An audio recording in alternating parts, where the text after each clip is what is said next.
ओम श्री शक्ति नमः, ओम श्री शक्ति नमः, ओम श्री शक्ति नमः। ताल केतु के कपट से मरी हुई मड्डाल शाह की नागराज के फन से उत्पत्ति और ऋषभ ध्वज का पाताल लोक में गमन। दोनों नाग कुमार कहते हैं, पिताजी तदंतर बहुत समय व्यतीत होने पर राजा ने पुनः अपने पुत्र से कहा, बेटा तुम प्रतिदिन प्रातः काल इस अश्व पर सवार हो ब्राह्मणों की रक्षा के लिए पृथ्वी पर विचरते रहो। सैकड़ों दूरासारी दानव इस पृथ्वी पर मौजूद है, उनमें उनसे मुनियों की बाधा न उनसे मुनियों को बाधा न पहुंचे, ऐसी चेष्टा करो। पिता की इस आज्ञा के अनुसार राजकुमार उसी दिन से ऐसा ही करने लगे। वे पूर्वा में ही सारी पृथ्वी की परिक्रमा करके पिता के चरणों में मस्तक झुकाते। एक दिन की बात है, वे घूमते हुए यमुना तट पर गए। वहां पाताल केतु का छोटा भाई ताल केतु आश्रम आश्रम बनाकर रहता था। राजकुमार ने उसे देखा, वह मायावी दानव मुनि का रूप धारण किए हुए था। उसने पहले के वैर का स्मरण करके उनसे कहा, राजकुमार मैं तुमसे एक बात तो कहता हूँ, यदि यदि तुम्हारी इच्छा हो तो उसे उसे करो। तुम सत्य प्रतिज्ञ हो और तुम्हें मेरी प्रार्थना भंग नहीं करनी चाहिए। मैं धर्म के लिए यज्ञ करूंगा और उसमें अनेक स्त्रियां करनी होगी। इन सब के लिए इष्ट का चयन करना भी आवश्यक है, क्योंकि मेरे पास दक्षिणा नहीं है। अतः तुम शूरवन के लिए मुझे अपने गले का यह आभूषण दे दो और मेरे इस आश्रम की रक्षा करो। तब तक मैं जल के भीतर प्रवेश करके प्रजा की पुष्टि के लिए वरुण देवता संबंधी वैदिक मंत्रों से वरुण देवता की स्तुति करता हूँ। स्तुति के पश्चात जल्दी ही लौटूंगा। उसके यूं कहने पर राजकुमार ने उसे प्रणाम किया और अपने कंठ का आभूषण उतार कर दे दिया। हाँ, फिर इस प्रकार कहा, आप निश्चित होकर जाइए। जब तक लौट कर नहीं आएंगे तब तक यही मैं आपके आश्रम के समीप पर ठहरूंगा। राजकुमार के इस प्रकार कहने पर ताल केतु नदी के जल में डुबकी लगाकर अदृश्य हो गया और वे उसके उसके माया निर्मित आश्रम की रक्षा करने लगे। जल के पीछे से वह राजकुमार के नगर में चला गया और मड्डा लस्सा तथा अन्य लोगों के समक्ष पहुंचकर इस प्रकार बोला। ताल केतु ने कहा, वीर कुबल यास्व मेरे आश्रम के समीप गए थे और तपस्वियों की रक्षा करते हुए किसी दुष्ट दैत्य से युद्ध कर रहे थे। उन्होंने अपनी शक्ति पर युद्ध किया और बहुत से ब्राह्मण द्वेषी दैत्यों को मौत के घाट उतारा। फिर उस पापी दैत्य ने माया का सहारा लेकर छुरी से उनकी छाती चीर डाली। मरते समय उन्होंने अपने गले का यह आभूषण मुझे दिया। फिर तपस्वियों ने मिलकर उनका अग्नि संस्कार कर दिया। उनका अश्व भयभीत हो नेत्रों से आंसू बहता हुआ हिनहिनाता रहा। उसी अवस्था में वह दुरात्मा दानव उसे अपने साथ पकड़ ले गया। मुझ पापाचारी निष्ठुर ने यह सब कुछ अपनी आंखों से देखा है। इसके बाद जो कुछ कर्तव्य हो वह आप लोग करें। अपने हत्या को आश्वासन देने के लिए यह गले का हार ग्रहण कीजिए। यो कहकर ताल केतु ने वह हार पृथ्वी पर छोड़ दिया और जैसे आया था वैसे ही चला गया। ये दुखपूर्ण समाचार सुनकर वहां के लोग शोक से व्याकुल व मूर्छित हो गए। फिर थोड़ी देर में होश होश आने पर रनिवास की सभी स्त्रियां, राजा तथा महारानी भी अत्यंत दुखी होकर विलाप करने लगी। मडाल शाह ने उनके गले के आभूषण को देखा और पति को मारा गया सुनकर तुरंत ही अपने प्यारे प्राणों को त्याग दिया। तदनंतर पूर्ववासियों तथा महाराज के महल में भी बड़े जोर से करंडन होने लगा। राजा शत्रुजीत ने जब जब मदा मदाल शाह को पति के बिना मृत्यु को प्राप्त हुई देखा, तब कुछ विचार करके मन को स्थिर किया और फांस शुरू करते हुए सब लोगों से कहा, प्रजाजनों और देवियों, मैं तुम्हारे और अपने लिए रोने का कोई कारण नहीं देखता। सभी प्रकार के संबंध अनित्य होते हैं। इस बात का भली भांति विचार करने पर क्या पुत्र के लिए शोक करूं और क्या पुत्र वधू के लिए। सोचने से ऐसा जान पड़ता है वे दोनों करते करते होने के कारण शोक के योग्य नहीं है। जो सदा मेरी सेवा में लगा रहता था और मेरे ही कहने से ब्राह्मणों की रक्षा में तत्पर हो मृत्यु को प्राप्त हुआ, वह मेरे पुत्र बुद्धिमान पुरुषों के लिए शोक का विषय कैसे हो सकता है। जो अवश्य जानने वाला है, उस शरीर को यदि मेरे पुत्र ने ब्राह्मणों की रक्षा रक्षा में लगा दिया तो यह तो महान अभ्युदय का कारण है। इस प्रकार उत्तम कुल में उत्पन्न हुई यह मेरी पुत्र वधु यदि इस प्रकार अपने स्वामी में अनुरुक्त हो परलोक में उसके पास गई गई हैं तो उसके लिए भी शोक करना कैसे उचित हो सकता है, क्योंकि स्त्रियों के लिए पति के अतिरिक्त दूसरा कोई देवता नहीं है। यदि यदि ये पति के न रहने पर भी जीवित रहती तो हमारे लिए, बंधु बांधवों के लिए तथा अन्य दयालु पुरुषों के लिए शोक के योग्य हो सकते थे। ये तो अपने स्वामी के वध का समाचार सुनकर तुरंत ही उनके पीछे चली गई हैं। अतः विद्वान पुरुषों के लिए शोक शोक के योग्य नहीं है। शोक तो उन स्त्रियों के लिए करना चाहिए जो पति वियोगिनी होकर भी जीवित हो, जो पति के साथ ही प्राण त्याग देती हैं, वे कदापि शोक के योग्य नहीं है। मडाल ऐसा बड़ी कृतज्ञ थी, इसीलिए इसने पति वियोग का दुख नहीं भोगा। जो एक लोक तथा परलोक में सब प्रकार के शौकिय प्रदान करने वाला है, उस पति को कौन स्त्री मनुष्य समझेगी। अर्थ मेरा वह पुत्र ऋतव ध्वज, ये पुत्र वधु मैं तथा ऋतव ध्वज की माता, इनमें से कोई भी शोक के योग्य नहीं है। मेरे पुत्र में ब्राह्मणों की रक्षा के लिए अपने प्राण त्याग कर हम सबका उद्धार कर दिया। संग्राम में ब्राह्मणों की रक्षा के लिए प्राण त्याग करके मेरे पुत्र ने अपनी माता के क्षत्रिय वंश की निर्मलता तथा अपने पराक्रम का त्याग नहीं किया। तदंतर कुवल यास्व की माता ने अपने पति की ओर देखकर कहा,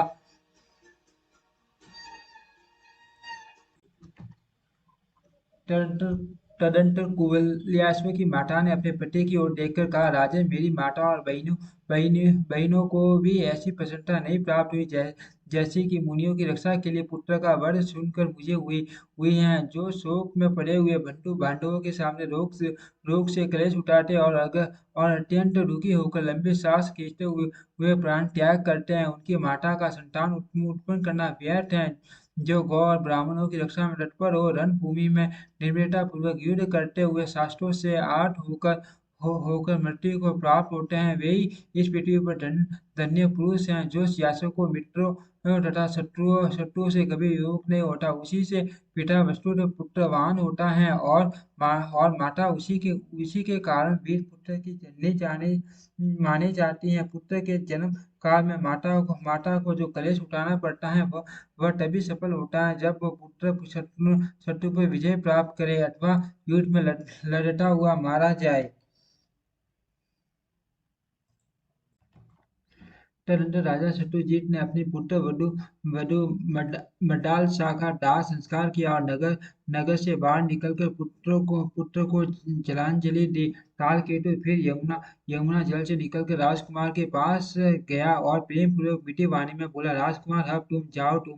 तुमने मुझे कृतार्थ कर दिया। तुम जो यहाँ अविचल भाव से खड़े रहे, इससे मैंने बहुत दिनों की अपनी अभिलाषा पूरी कर ली। मुझे महात्मा वरुण की प्रसन्नता के लिए वारुण यज्ञ का अनुष्ठान करने की बहुत दिनों से अभिलाषा थी। वह सब कार्य अब मैंने पूरा कर लिया। उसके यूं कहने पर राजकुमार उसको प्रणाम करके गरुड़ तथा वायु के समान वेग वाले उसी अश्व पर आरूढ़ हुए और अपने पिता के नगरी नगरी नगर की ओर चल दिए। राजकुमार ऋतव ध्वज बड़े वेग से अपने नगर में आए। उस समय उनके मन में माता पिता के चरणों की वंदना करने तथा मडाल शाह को देखने की प्रबल इच्छा थी। वहां पहुंचकर उन्होंने देखा, सामने आने वाले सभी लोग उद्विग्न हैं कि किसी के मुख पर प्रसन्नता का सीना नहीं है, किंतु साथ ही सबकी आकृति से आश्चर्य टपक रहे हैं और मुख पर अत्यंत सहा रहा है।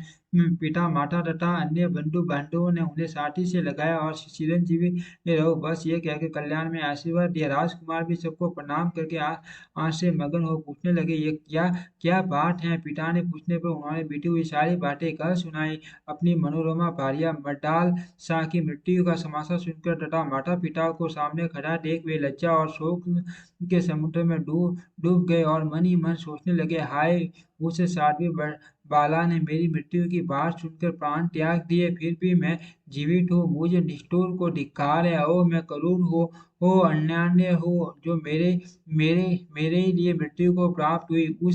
उस मर्ग नयनी पत्नी करने के बिना भी अत्यंत निर्दय होकर जी रहा हूँ। इसके बाद उन्होंने अपने मन के आवेग को रोका और मोह छोड़कर विचारना आरंभ किया। वह मर गई, इसीलिए यदि मैं भी उसके निमित्त अपने प्राण त्याग दूं तो इससे उस बेचारी का क्या उपकार हुआ।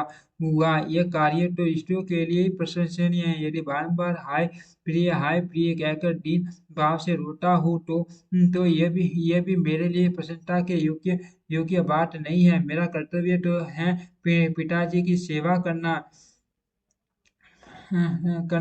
ये जीवन उन्हीं के अधीन है और मैं कैसे इसका त्याग कर सकता हूँ। किंतु आज से स्त्री संबंधी भोग का परित्याग कर देना मैं अपने लिए उचित समझता हूँ। यद्यपि इससे भी उस तवंगी का कोई उपकार नहीं होता, तथापि मुझको तो सर्वथा विषय भोग का त्याग ही करना उचित है। इससे ये उपकार अथवा अपकार कुछ भी नहीं होता। जिसने मेरे लिए अपने प्राण तक त्याग दिया, उसके लिए मेरा मेरा ये त्याग बहुत थोड़ा है। ऐसा निश्चय करके उन्होंने मड्डाल साक्य के लिए जलांजलि दी और उसके बाद बाद का कर्म पूरा करके इस प्रकार प्रतिज्ञा की। ऋषभ ध्वज बोले, यदि इस जन्म में मेरी सुंदरी पत्नी मडालसा मुझे फिर न मिल सकी तो दूसरी कोई स्त्री मेरी जीवन संगिनी नहीं बन सकती। मृग के समान विशाल नेत्रों वाली गंधर्व राजकुमारी मडाल शाह के अतिरिक्त अन्य किसी स्त्री के साथ मैं संभोग नहीं कर सकता। यह मैंने श्रोता सत्य कहा है। दोनों नागकुमार कहते हैं, पिताजी इस प्रकार मडाल शाह के बिना वे स्त्री इस संबंधी समस्त भोगों का परित्याग करके अब अपने समवयस्क मित्रों के साथ मन बहलाते हैं। यही उनका सबसे बड़ा कार्य है। परंतु यह तो ईश्वर कोटि कोटि में पहुंचे हुए व्यक्तियों के लिए भी अत्यंत दुष्कर है। फिर अन्य लोगों की तो बात ही क्या है। नागराज अश्वत्थ बोले, पुत्रों, यदि किसी कार्य को असंभव बनाकर मनुष्य उसके लिए उद्योग नहीं करेंगे तो उद्योग छोड़ने से उनकी भारी हानि होगी। इसलिए मनुष्य को अपने पौरुष का त्याग न करते हुए कर्म का आरंभ करना चाहिए, क्योंकि कर्म की सिद्धि और दैव दैव और पुरुषार्थ दोनों पर अवलंबित हैं। इसीलिए मैं तपस्या का आश्रय लेकर ऐसा यत्न करूंगा जिससे इस कार्य की शीघ्र ही सिद्धि हो। यो कहकर नागराज अश्वत्थ हिमालय पर्वत के पलक्षाक्षवटन तीर्थ में जो सरस्वती थी उद्गम स्थान है जाकर दुष्कर तपस्या करने लगे। वे तीनों समय स्नान करते और नियमित आहार पर रहते हुए सरस्वती देवी में मन लगाकर उत्तम वाणी में उनकी स्तुति करते थे।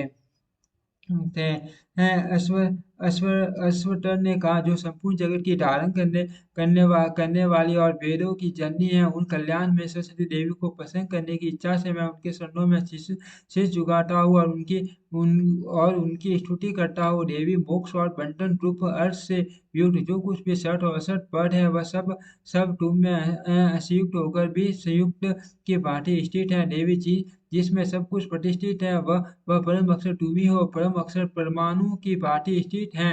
अक्षर रूप परम ब्रह्म और सर रूप ये जगत तुम में ही स्थित है। जैसे काष्ठ में अग्नि तथा पार्थिव सूत्र में परमाणु भी रहते हैं, उसी प्रकार ब्रह्म और ये संपूर्ण जगत तुम में स्थित है।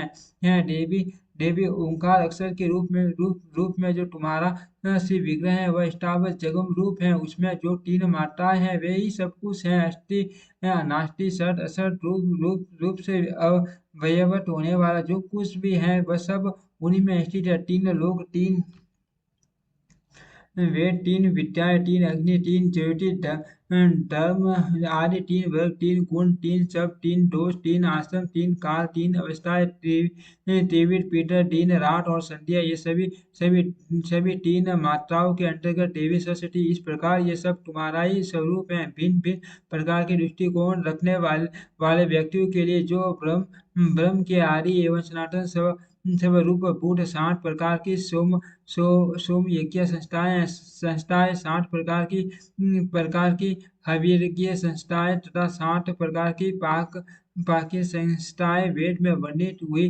है। उन सब का अनुष्ठान ब्रह्म वाली पुरुष तुम्हारे अंगभूत मंत्रों के उच्चारण से ही करते हैं। उक्त तीन मात्राओं से परे जो अर्ध मात्रा के आश्रित बिंदु है, उसका वाणी द्वारा निर्देश नहीं किया जा सकता। वह अविकारी, अक्षय, दिव्य तथा परिणाम शून्य है। देवी वह आपका ही स्वरूप है, जिसका वर्णन मेरे द्वारा असंभव है। मुख, जीभ, तालु और ओठ आदि किसी भी स्थान स्थान से उसका उच्चारण नहीं हो सकता। इंद्र, वसु, ब्रह्मा, चंद्रमा, सूर्य और अग्नि भी वही है। वही संपूर्ण जगत का निवास स्थान, जगत स्वरूप, जगत का ईश्वर एवं परमेश्वर है। सांख्य, वेदांत और वेदों में उसी का प्रतिपादन हुआ है। अनेकों शाखाओं में उसी के स्वरूप का निश्चय किया गया है। वह आदि अंत से रहित तथा सत असत से विलक्षण होता हुआ भी सत्य स्वरूप है। उनके रूपों में प्रतीत होता हुआ भी एक है, और एक होकर भी जगत के भेदों का आश्रय लेकर अनेक है। वह नाम रूप से रहित है। गुण, स्वयं, वर्ग तथा तीन गुण भी उसी के आश्रित हैं। वह एक ही परम शक्तिमान तत्व है, जो नाना प्रकार की शक्ति रखने वाले जीवों में शक्ति का संचार करता है। सुख, दुख तथा माँ शौक्य सब उसी धर्म माता रूप तुरीय पद के स्वरूप है। इस प्रकार तीनों माताओं से अतीत जो तुरीय धाम रूप ब्रह्म है, वह तुम्ही में अभिव्यक्त होता है। देवी, इस तरह सकल निष्कल अवदैत निष्ठ तथा अद्वैत निष्ठ जो ब्रह्म है, वह भी तुमसे व्याप्त है। जो पदार्थ नित्य, जो विनाशशील है, जो स्थूल है तथा जो सूक्ष्म से भी अत्यंत सूक्ष्म है, जो इस पृथ्वी पर अंतरिक्ष में या और किसी स्थान में देखे जाते हैं, उन सबकी उपलब्धि तुम्ही से होती है। भूत, अमूर्त, समस्त भूत अथवा एक एक भूत जो कुछ भी उड़े हैं, गोलोक, पृथ्वी, आकाश या अन्य स्थान में उपलब्ध होता है, वह सब तुम्हारे स्वर और व्यंजनों से संपन्न है। इस प्रकार स्तुति करने पर श्री विष्णु की ज्या रूपा सरस्वती देवी ने प्रकट हो महात्मा अश्वत्थ नाग से कहा, कंबल के भाई नागराज अश्वत्थ, तुम्हारे मन में जो इच्छा हो उसे बताओ, मैं तुम्हें वह वर दूंगी। अश्वत्थ बोले, देवी पहले तो आप कंबल को ही मुझे सहायक रूप में दीजिए, और हम दोनों भाइयों को संगीत के समस्त शब्दों का ज्ञान करा दीजिए। ये सरस्वती जी ने कहा, नागराज, 60 स्वर, 60 ग्राम राग, 60 गीत, 60 मुस्राए, 49 प्रकार की ताने और 3 ग्राम, इस सब को तुम और कंबल कंबल भी गा सकते हो। इसके सिवा मेरी कृपा से तुम्हें 4 प्रकार के पद, 3 ताल और 3 लयों का भी ज्ञान हो जाएगा। मैंने तीनों यति और चारों वेद प्रकार के बाजों का ज्ञान भी तुम्हें दे दिया। यह सब तो मेरे प्रसाद से तुम्हें मिलेगा ही।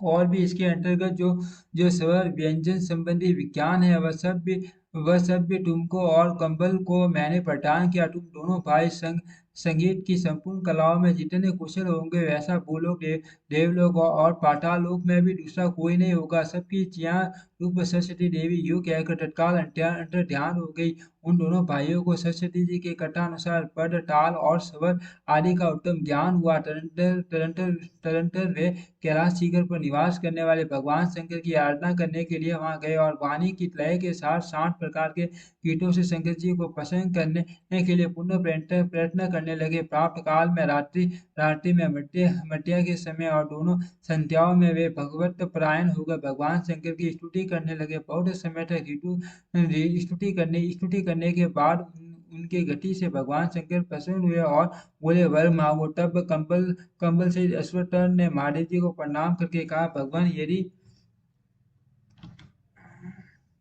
यदि आप हम दोनों पर प्रसन्न हैं, तो हमें मनोवांछित वर दे। कुबल यास्व की पत्नी मदालसा, जो अब मर चुकी है, पहले की अवस्था में मेरी कन्या के रूप में प्रकट हो, उसे पूर्व जन्म की बातों का स्मरण हो, पहले ही जैसी उसकी कांति हो, तथा वह योगिनी एवं योग विद्या की जननी होकर मेरे घर में उत्पन्न हो। महादेव जी ने कहा, नागराज, तुमने जो कुछ कहा है, वह सब मेरे प्रसाद से निश्चय ही पूर्ण होगा। श्राद्ध का दिन आने पर तुम उसमें दिए हुए मध्य में पिंड को शुद्ध एवं पवित्र सिद्ध होकर खा लेना। उसके खा लेने पर तुम्हारे मध्यम फंस से कल्याणी मडालसा जैसी जैसी मरी है, उसी रूप में उत्पन्न होगी। तुम इसी कामना को मन में लेकर उस दिन का पितरों का तर्पण करना, इससे वह तत्काल ही तुम्हारे मध्यम फंस से प्रकट हो जाएगी। ये सुनकर वे दोनों भाई महादेव जी के चरणों में प्रणाम करके बड़े संतोष के साथ पुण्य रसातल में लौट आए। अश्वत्थ ने उसी प्रकार श्राद्ध किया और मध्यम पिंड का विधि पूर्वक भोजन किया। किया किया। फिर जब उक्त मनोरथ को लेकर वे तर्पण करने लगे, उस समय उनके सांस लेते हुए मध्यम पंथ से सुंदरी मंडालसा तत्काल प्रकट हो गई। नागराज ने ये रहस्य किसी को नहीं बताया। मंडालसा को महल के भीतर गुप्त रूप को स्त्रियों के संरक्षण में रख दिया। इधर नागराज के पुत्र प्रतिदिन भूलोक में जाते और ऋषभ ध्वज के साथ देवताओं की प्रार्थना किया करते थे। एक दिन नागराज ने प्रसन्न होकर अपने पुत्रों से कहा, मैंने पहले तुम लोगों को जो कार्य बताया था उसे तुम क्यों नहीं करते? पुत्रों, राजकुमार ऋषभ ध्वज हमारे उपकारी और सम्मानदाता हैं, फिर उनका भी उपकार करने के लिए तुम लोग उन्हें मेरे पास क्यों नहीं ले आते? अपने स्नेही पिता पिता के यो कहने पर वे दोनों मित्र के नगर में गए और कुछ बातचीत का प्रसंग चलाकर उन्होंने कुवलयाश्व को अपने घर चलने के लिए कहा। तब राजकुमार ने उन दोनों से कहा सके, यह घर भी तो आप ही दोनों का है। धन बान वस्त्र आदि जो कुछ भी मेरा है वह सब आपका भी है। यदि आपका मुझ पर प्रेम हो तो आप धन रत्न आदि जो कुछ किसी को देना चाहे यहाँ से लेकर दे दुर्दैव ने मुझे आपके स्नेह से इतना वंचित कर दिया कि आप मेरे घर को अपना नहीं समझते। यदि आप मेरा प्रिय करना चाहते हैं अथवा यदि आपका मुझ पर अनुग्रह है हो तो मेरे धन और ग्रह को आप लोग अपना ही समझिए। लोगों का जो कुछ है वह मेरा है और मेरा आप लोगों का है। आप लोग मेरी बारी प्राण इस बात को सत्य माने। मैं अपने हृदय की शपथ दिलाकर कहता हूँ, आप मुझ पर कृपा करके फिर ऐसे भेदभाव भाव को सूचित करने वाली बात कभी मुंह से न निकाले। यह सुनकर उन दोनों नागकुमारों को मुख स्नेह के आंसू से भीग गए और वे कुछ प्रेम पूर्वक रोष से बोले, ऋषभ ध्वज, तुम जो कुछ कहते हो उसमें तनिक भी संदेह नहीं। हमारे मन में भी वैसा ही भाव है, परंतु हमारे महात्मा पिता ने बार बार कहा है कि मैं कुबल यास्व को देखना चाहता हूँ। इतना सुनते ही कुवलयाश्व अपने सिंहासन से उठकर खड़े हो गए और यह कहकर कि पिताजी की जैसी आज्ञा है वही करूंगा, वे पृथ्वी पर उनके उद्देश्य से प्रणाम करने लगे। कुवलयाश्व बोले, मैं धन्य हूँ, अत्यंत पुण्यात्मा हूँ। मेरे समान भाग्यशाली दूसरा कौन है, क्योंकि आज पिताजी ये मुझे देखने की इच्छा करते हैं। अर्थ मित्रों, आप लोग उठे और उनके पास चले। मैं पिताजी के शरणों की शपथ खाकर कहता हूँ, उनकी इस आज्ञा का क्षण पर भी उल्लंघन करना नहीं चाहता। यो कहकर राजकुमार ऋषभ ध्वज उन दोनों नागकुमारों के साथ नगर से बाहर निकले और पुण्य सलीला गोमती के तट पर गए। फिर वे सब लोग गोमती के बीच धाराओं में उतरकर चलने लगे। राजकुमार ने सोचा, नदी के उस पार इन दोनों का घर होगा। इतने में ही उन नागकुमारों ने उन्हें खींचकर पाताल पहुंचा दिया और वहां जाने पर उन्होंने अपने दोनों मित्रों को स्वस्तिक के लक्षणों से सुशोभित सुंदर नागकुमारों के रूप में देखा। वे फनों की मणि से रेडी ही पे मान हो रहे थे। उन्हें इस रूप में देखकर राजकुमार के नेत्र आश्चर्य से खिल उठे। उन्होंने मुस्कुराते हुए प्रेम पूर्वक कहा, वाह, यह तो अच्छा रहा। पाताल में कहीं तो अ, वाताल में कहीं तो वीणा और वेणु की मधुर ध्वनि के साथ संगीत के शब्द सुनाई देते थे। कहीं कहीं कहीं मृदंग और ढोल आदि बाजे बज रहे थे। सैकड़ों मनोहर भवन चारों ओर दृष्टिगोचर होते थे। है इस प्रकार अपने प्रिय नाग कुमारों के साथ पाताल की शोभा निहारते हुए राजकुमार ऋषभ ध्वज आगे बढ़ने लगे। कुछ दूर जाने के बाद ने नागराज के महल में प्रवेश किया। नागराज अश्वत्थवर सोने के सिंहासन पर थे, जिसमें मणि मूंग और बैडूरी आदि रत्नों की झालरें लगी थी विराजमान थे। उनके उनके अंगों में दिव्य हार एवं दिव्य वस्त्र शोभा पा रहे थे। कानों में में कुंडल झिलमिला रहे थे। सफेद मोतियों का मनोहर हार वक्ष स्थल की शोभा बढ़ा रहा था और भुजाओं में भुजबंध सुशोभित थे। दोनों नाग कुमारों ने, यही हमारे पिताजी हैं, यो कहकर राजकुमारों को उनका दर्शन कराया और पिताजी से यह निवेदन किया कि यही हमारे